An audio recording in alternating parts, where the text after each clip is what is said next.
Hello നമസ്കാരം, Tara's wonder കിച്ചണിലെ എല്ലാവർക്കും സ്വാഗതം.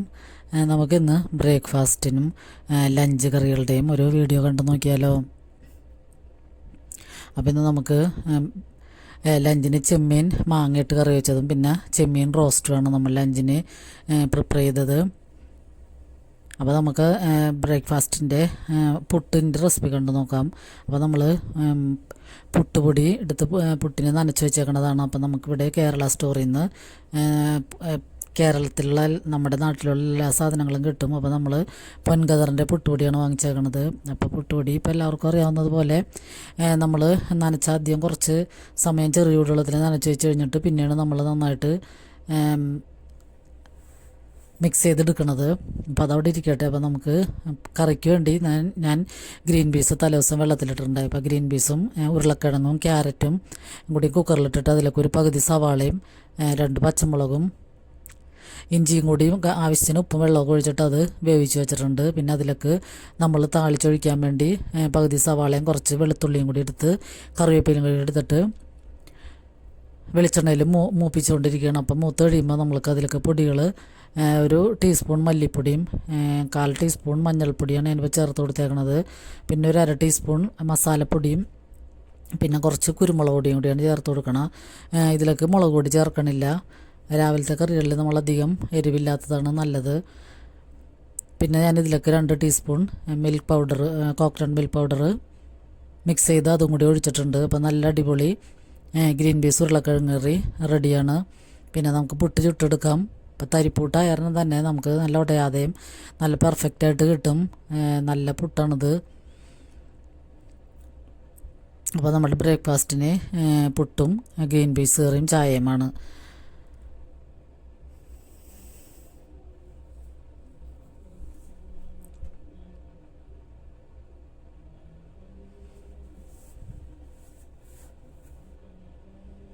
അപ്പോൾ നമ്മൾ കാനഡയിൽ വന്നിട്ടുണ്ടെങ്കിലും ഇടയ്ക്കൊക്കെ ഞങ്ങൾ പുറത്ത് പോയി ഭക്ഷണം കഴിക്കാറുണ്ട്. പക്ഷേ മിക്കപ്പോഴും നമ്മൾ വീട്ടിലൊക്കെ ഉണ്ടാക്കുന്നത് നമ്മുടെ നാട്ടിലുള്ള എല്ലാ നാടൻ പലഹാരങ്ങളും കറികളും ഒക്കെ തന്നെയാണ് ഞങ്ങളിവിടെ ഉണ്ടാക്കുന്നത്. പുറത്ത് പോയി കഴിക്കുമ്പോൾ മാത്രമാണ് നമ്മൾ ഈ വിദേശ രാജ്യങ്ങളിലെ ഫുഡൊക്കെ കഴിക്കുന്നത്. പിസ്സ, ബർഗർ അങ്ങനെയുള്ള ഐറ്റംസൊക്കെ ഇടയ്ക്കൊക്കെ ആഴ്ചയിൽ 1-2 പ്രാവശ്യമൊക്കെ രാത്രി ഡിന്നർ ഞങ്ങൾ പുറത്ത് പോയി കഴിക്കാറുണ്ട്.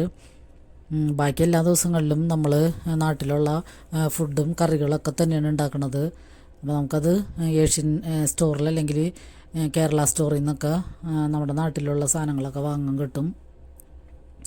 പിന്നെ നമ്മളിന്ന് ലഞ്ചിന് കറിയായിട്ട് ഇത് ചെമ്മീൻ്റെ പാക്കറ്റാണിത്. ഇങ്ങനത്തെ 2 പാക്കറ്റ് എടുത്താണ് നമ്മളിന്ന് കറി വയ്ക്കണത്. അപ്പോൾ ഈ ഒരു പാക്കറ്റ് നമ്മൾ മാങ്ങിട്ട് കറി വയ്ക്കാനാണ് എടുക്കുന്നത്. അപ്പോൾ ഈ ചെമ്മീൻ ഇത് ക്ലീൻ ചെയ്തൊക്കെ തന്നെയാണ് വരുന്നത്.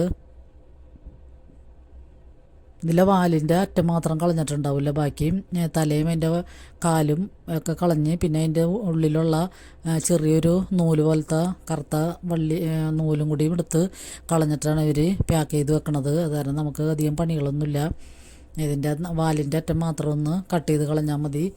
പിന്നെ നമുക്ക് 2-3 പ്രാവശ്യം ഒന്ന് ഉപ്പൊക്കെ ഇട്ട് കഴുകിയൊക്കെ എടുക്കണം എന്ന് മാത്രമേ ഉള്ളൂ. അപ്പോൾ ഇത് വലിയ ചെമ്മീനാണ്. പിന്നെ നാട്ടിലെ ചെമ്മീൻ്റെ അത്രയും ടേസ്റ്റില്ല എന്നാണ് എനിക്ക് തോന്നിയത്. ഇത് പിന്നെ കുറച്ച് ദിവസമൊക്കെ ഫ്രീസറിലിരിക്കണതായിരിക്കും. നമ്മൾ പിന്നെ നാട്ടിൽ ഏകദേശം ഒരുവിധം ഫ്രഷായിട്ടുള്ളതൊക്കെയുള്ള കിട്ടണത്. അപ്പോൾ ഇത് വേറെ കംപ്ലൈൻ്റ് ഒന്നുമില്ല ഇതിന്. അങ്ങനെ രുചി വ്യത്യാസമോ അല്ലെങ്കിൽ വേറെ ചുവ വ്യത്യാസമൊന്നുമില്ല. പക്ഷേ നാട്ടിൽ അത്രയും ടേസ്റ്റില്ല. അപ്പോൾ നമുക്ക് ഈ ചെമ്മീനും മാങ്ങയൊക്കെ ഇട്ടിട്ട് നമ്മളെ നാട്ടിൽ വെക്കണമല്ലോ തന്നെ ഒരു കറിയാണ് ഞാൻ വെക്കണത്.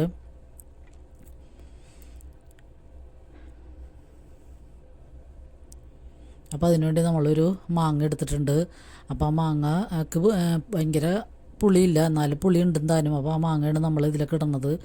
പിന്നെ അതിലേക്ക് നമ്മളൊരു പകുതി സവാള കട്ട് ചെയ്ത് വെച്ചിട്ടുണ്ട്. പിന്നെ 2-3 പച്ചമുളകും ഒരു കഷ്ണം ഇഞ്ചിയും എടുത്ത് നമ്മൾ കട്ട് ചെയ്തെടുത്ത് വെച്ചിട്ടുണ്ട്.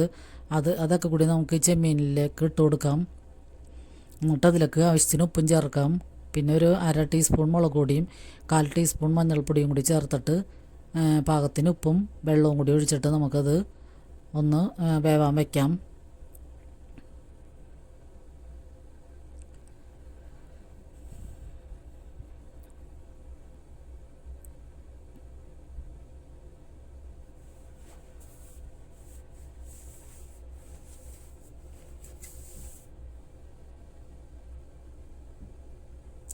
അപ്പോൾ നമ്മിത് തേങ്ങ മിക്സിയിലിട്ട് അടിച്ചിട്ടാണ് കറി വയ്ക്കണത്.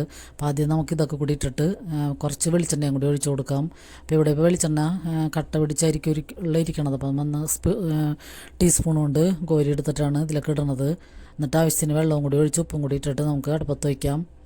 പിന്നെ നമ്മളിവിടെ കോക്കനട്ടൊക്കെ തേങ്ങയൊക്കെ ചിരണ്ടി പാക്ക് ചെയ്താണ് വരുന്നത്. അപ്പോൾ അത് നമ്മൾ ഫ്രീസറിൽ സൂക്ഷിക്കുകയാണ് ചെയ്യണത്. പിന്നെ അതിൽ നിന്ന് നമുക്ക് ആവശ്യമുള്ളത് എടുത്തിട്ടൊന്ന് ഓവനിൽ വെച്ച് ചൂടാക്കണം, അല്ലെങ്കിൽ ഇങ്ങനെ ഭയങ്കര കട്ടി പിടിച്ചിരിക്കും.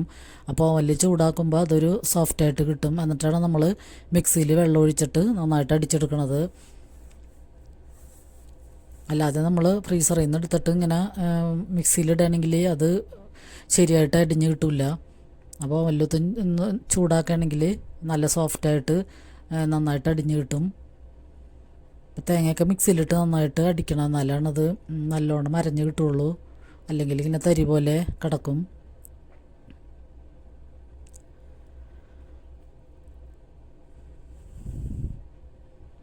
അപ്പോൾ ഇത് അടപ്പത്ത് വെന്തുകൊണ്ടിരിക്കുന്നുണ്ട്. അപ്പം മാങ്ങയൊക്കെ ഒന്നും ഉടയാതെ തന്നെ നമുക്ക് എടുക്കണം. അപ്പോൾ ചെമ്മീനൊക്കെ ഒരുവിധം വേവായിട്ടുണ്ട്. അപ്പോൾ നമുക്ക് തേങ്ങയും കൂടി അടിച്ചെടുക്കാം.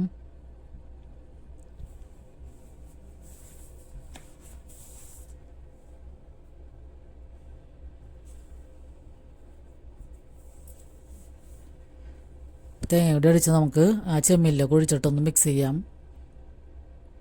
പിന്നെ മിക്സ്ഡ് ജാർ കഴുകിയിട്ട് കുറച്ചും കൂടി വെള്ളം കൂടി ഒഴിച്ചു കൊടുക്കാം.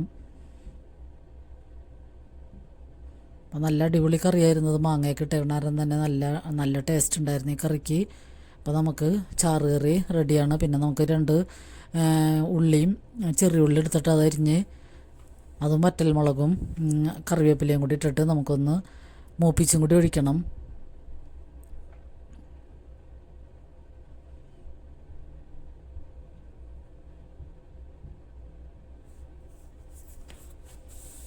അപ്പോൾ നമ്മൾ നാട്ടിലൊക്കെ വെക്കണ പോലെ തന്നെ ചെമ്മീൻ മാങ്ങിയിട്ട തേങ്ങ അരച്ച് വെച്ചാൽ നല്ല അടിപൊളി കറി ആയിട്ടുണ്ട്.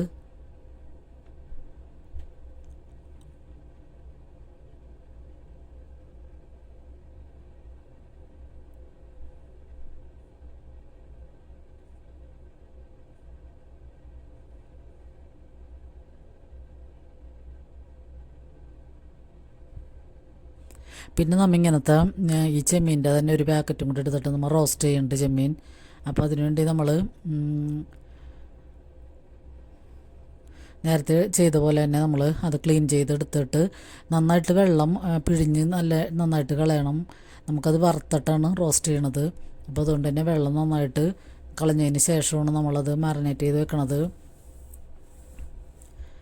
അതിലേക്ക് മഞ്ഞൾപ്പൊടിയും മുളക് പൊടിയും ഉപ്പും കൂടിയും മാത്രം ഇട്ടാൽ മതിയാകും. എന്നിട്ട് നമ്മളൊന്ന് മാറിനേറ്റ് ചെയ്തിട്ട് ഫ്രിഡ്ജിൽ വേണമെങ്കിൽ വെക്കാം. ഞങ്ങളിപ്പോൾ ഫ്രിഡ്ജിലൊന്നും വെക്കാനുള്ള സമയം ഉണ്ടായില്ലായിരുന്നു. അതുകൊണ്ട് തന്നെ ഇത് വെള്ളമൊക്കെ നന്നായിട്ട് കളഞ്ഞതിന് ശേഷം മുളക് പൊടിയും മഞ്ഞൾപ്പൊടിയും ഉപ്പും കൂടി ഇട്ടിട്ട് മിക്സ് ചെയ്തതിന് ശേഷം ഞങ്ങൾ നോൺ സ്റ്റിക്കിൻ്റെ പാനിലിട്ട് ആദ്യം തന്നെ നമുക്ക് ഫ്രൈ ചെയ്തെടുക്കണം. വെളിച്ചെണ്ണയിൽ തന്നെ ചെയ്യണം, എന്നാലാണ് ടേസ്റ്റ് ഉണ്ടാവുള്ളൂ. അപ്പോൾ ഈ ചെമ്മീൻ റോസ്റ്റ് നല്ല അടിപൊളി ടേസ്റ്റായിരുന്നു, നല്ല ടേസ്റ്റ് ഉണ്ടായിരുന്നത്. അപ്പോൾ ഇത് നമുക്കൊന്ന് ഫ്രൈ ചെയ്തെടുക്കണം ആദ്യം. അതിന് ശേഷം നമുക്ക് സവാളയും വെളുത്തുള്ളി പച്ചമുളകൊക്കെ കൂടി ഇട്ടിട്ടൊന്ന് വഴറ്റിയെടുക്കാം. അപ്പോൾ ഇവിടേക്ക് ഇങ്ങനെ ഈ നമുക്ക് പാക്ക് ചെയ്ത ഫുഡുകളാണ് കിട്ടണമെന്നുണ്ടെങ്കിലും അതൊക്കെ നല്ല ഒട്ടും കേടില്ലാത്തതും നന്നായിട്ട് അവർ പാക്ക് ചെയ്ത് ക്ലീൻ ചെയ്തിട്ടാണ് എല്ലാം തരുന്നത്. മീനായാലും അതിൻ്റെ ഉള്ളിലെ വേസ്റ്റൊക്കെ കളഞ്ഞിട്ടാണ് പാക്ക് ചെയ്ത് കൊണ്ടുവന്നത്. ഒന്നിലും ഒരു കംപ്ലൈൻറ്റ് ഉണ്ടാവാറില്ല. പിന്നെന്താണെന്ന് വെച്ചാൽ ഇവിടെ വിലയൊക്കെ നമ്മുടെ നാട്ടിലെ അപേക്ഷിച്ച് നല്ലോണം വില കൂടുതലാണ്. ഇങ്ങനത്തെ ഐറ്റംസൊക്കെ ഇവരെല്ലാം പാക്ക് ചെയ്തൊക്കെ നന്നായിട്ട് തരുമ്പോൾ തന്നെ അതിനുള്ള റേറ്റ് നമ്മൾ കൊടുക്കേണ്ടി വരും. പിന്നെ നമുക്ക് അതുപോലെ സാലറിയും അതുപോലെ വ്യത്യാസമുണ്ട് നാട്ടിനേലും ഒക്കെ, അതുപോലെ തന്നെ വിലയും വ്യത്യാസമുണ്ടെന്ന് മാത്രം. അപ്പോൾ നമ്മൾ ചെമ്മീനൊക്കെ ഫ്രൈ ചെയ്തതിന് ശേഷം പകുതി സവാളയും വെളുത്തുള്ളിയും പച്ചമുളകും ഒക്കെ കൂടി ഇട്ടിട്ട് നമ്മൊന്ന് വഴറ്റി ആ ഫ്രൈ ചെയ്ത വെളിച്ചെണ്ണയിൽ തന്നെ കുറച്ച് കൂടി വെളിച്ചെണ്ണ ഒഴിച്ചിട്ട് അതിലൊക്കെ ഒന്ന് എടുത്ത് വഴറ്റിയതിന് ശേഷം നമ്മൾ പൊടികളൊന്നും അധികം ഇടേണ്ട ആവശ്യമില്ല. കുറച്ച് ഒരു 1/4 ടീസ്പൂൺ മഞ്ഞൾപ്പൊടിയും 1/2 ടീസ്പൂൺ മുളക് പൊടിയും കൂടി ഇട്ടിട്ട് അത് വഴന്ന് വരുമ്പോൾ തന്നെ നമുക്ക് തക്കാളിയും കൂടി ചേർത്ത് വഴറ്റി തക്കാളി ഒന്ന് ഉടഞ്ഞ് കഴിഞ്ഞതിന് ശേഷം നമുക്ക് ഈ ചെമ്മീനും കൂടി ഇട്ടിട്ട് ഫ്രൈ ചെയ്ത് കഴിഞ്ഞാൽ നമ്മുടെ അടിപൊളി ചെമ്മീൻ റോസ്റ്റും റെഡിയാണ്. അപ്പോൾ എല്ലാവർക്കും ഒരുപാട്